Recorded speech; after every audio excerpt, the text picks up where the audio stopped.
My boyfriend brought his best friend on our road trip and she spent the entire time trying to break us up.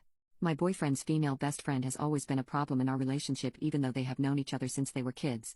He talked so highly of her and introduced me to her after we had been dating for a couple of months, but she has never been anything but cold and impolite to me. My boyfriend and her are part of a larger group of friends, and when I started to get close to them they added me to their group chat. After I sent my very first message in the group chat, his girlfriend sent a rolling her eyes emoji, and after that, she would constantly dislike my messages and try to change the subject whenever I messaged. When I see her in person, she is constantly hanging on my boyfriend, and she will have entire conversations with him while I'm standing next to him without even acknowledging me. You might wonder why I have even put up with this for so long, but my boyfriend is really charming and handsome, and I figured that other women treating him this way might just be something I should expect.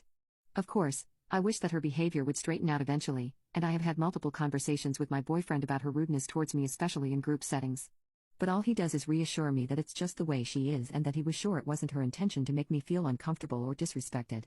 My boyfriend is a very smooth talker, and I just kept believing him when he would make excuses for her, but I think I was the only one who saw her for what she really was all along.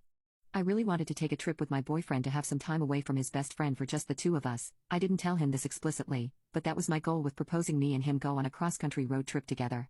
My boyfriend and I have been talking about this trip for a while, and we both love traveling, so I was so excited when he accepted. We had packed the car for the trip the night before, but right before we went to sleep, he dropped the bomb on me that he had invited his best friend to come along with us for the entire trip. I felt so defeated and utterly annoyed in that moment, yet I really didn't want to start a fight with him right before we were going to be crammed in a car for 2 weeks straight, so I decided to just let it slide. I even tried to convince myself that maybe she would have a change of heart during this trip, and we could finally establish some sort of respect between us or maybe even a friendship.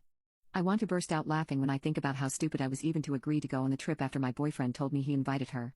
The next 2 weeks turned out to be a bigger dumpster fire than I could have ever pictured.